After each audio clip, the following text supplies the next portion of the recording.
Hello ladies and gentlemen, what is going on? Welcome back, Force here, and today I'd like to talk with you guys about MMOs and subscription fees. 2014 is looking to be a very exciting year when it comes to MMOs. If you're a fan of the genre, there is really a lot to look forward to. But one big heated debate that always happens whenever a new MMO is announced or whenever we get a release date is what's the payment structure? Is it going to be completely free to play with microtransactions? Will it be buy to play with some sort of a cash shop, something like Guild Wars 2? Or will it be completely subscription based? Or we're seeing a lot of games that are a combination of some or all of those elements. So there's two camps to this. There's people who love free to play. There's people who prefer like a buy to play or subscription system. Myself, I'm more in the buy to play subscription base.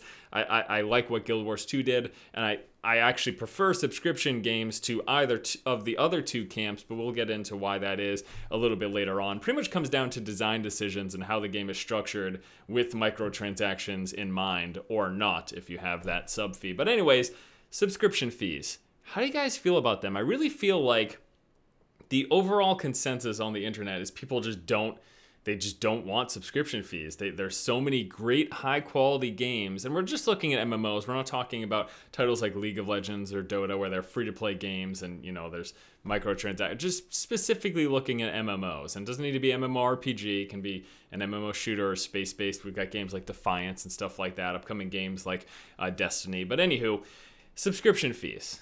Is it good? Does it work? Well, let's look at how MMOs have been, within, let's say, the past 10 or so years. It's 2014.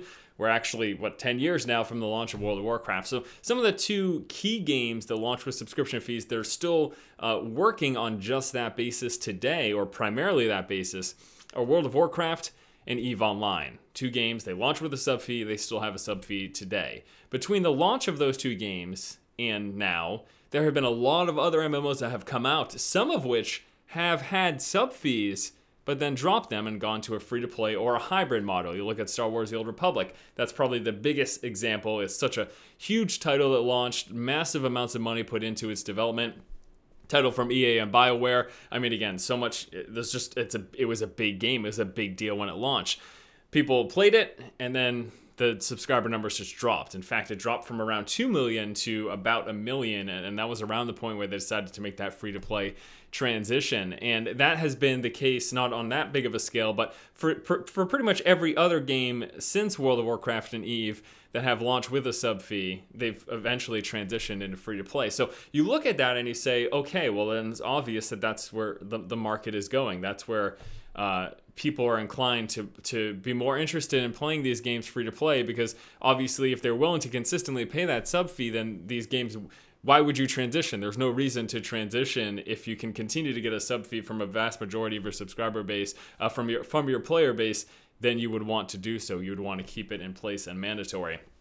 So there's obviously something going on here, and there's obviously a big portion of people who play MMOs just aren't interested in doing that. Now, is that because the games that they have already been playing, like WoW and EVE, they're happy with the content that's there? They've been out for so long. There have been so many advances made. If they're going to pay a sub fee anywhere, they rather pay it for these games that have just this vast amount of content and are superior in quality. Yeah, I guess that could be part of it. I think that the other thing, unfortunately, is that these developers and these publishers, they're seeing that there is this money in these microtransactions, and they're developing their games around that. And that's actually primarily the reason why I prefer just 100% subscription-based games, because you don't ever go into that gray area of wondering, well, is this leveling process so long because they want me to buy XP boosters?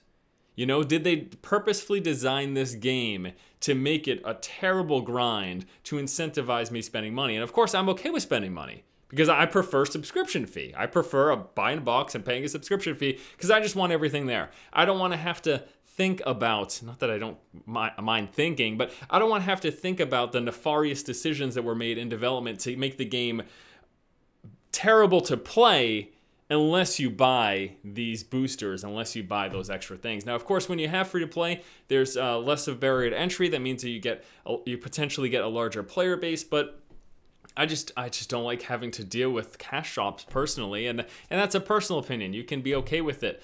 Guild Wars 2, you buy the box, there is this whole cash shop associated with it, and there are things, you know, there's arguments to be made against that, but I still thought Guild Wars 2 was a good game. I enjoyed my time with it. So how do you guys feel about MMOs and subscription fees? Do you think that they're going away for good? Do you prefer subscription fees, free to play, buy to play, or a combination of all of them? So, and most of this discussion is coming up specifically because the Elder Scrolls Online has been in the news a lot lately with articles on Forbes, MMORPG.com, and currently right now on the game's subreddit, it is actually the top discussion.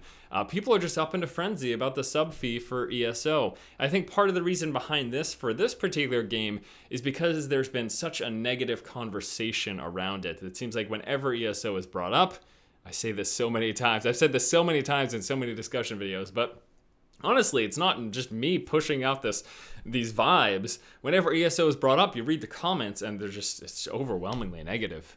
And I think part of the reason is we've had these betas with this NDA, and the people who don't like it don't care. They'll say, I think it's garbage. And the people who do like it, they don't want to break the NDA because they don't want to get kicked out. I think that's part of the problem. Another part of the problem is that footage they showed at QuakeCon it just wasn't impressive, you know what I mean? And I've played the game and I've had fun with it, but I thought that footage was kind of just, I'm like, what are you guys doing? This looks boring as hell. But yeah, that's that. What do you guys, how do you guys feel about subscription fees and MMOs? Do you think the current gamer nowadays is just unwilling to pay it, or do you think it's more a matter of quality? I mean, at the end of the day, if you ask me, if you make something good, people are going to pay that sub fee. That's it. And Star Wars The Old Republic, it was a good game. But, you know, I went to the end game and I said, there's nothing to do, so I'm going to stop paying my sub fee. And I feel like that's probably what happened with a lot of players as well. Let me know what you guys think below. I think this is a great topic of discussion, and I'd love to hear your guys' opinions on the matter. Thanks so much for watching. Stay tuned for more great gaming coverage right here on the channel. Please be sure to subscribe if you haven't already. Keep watching and keep owning.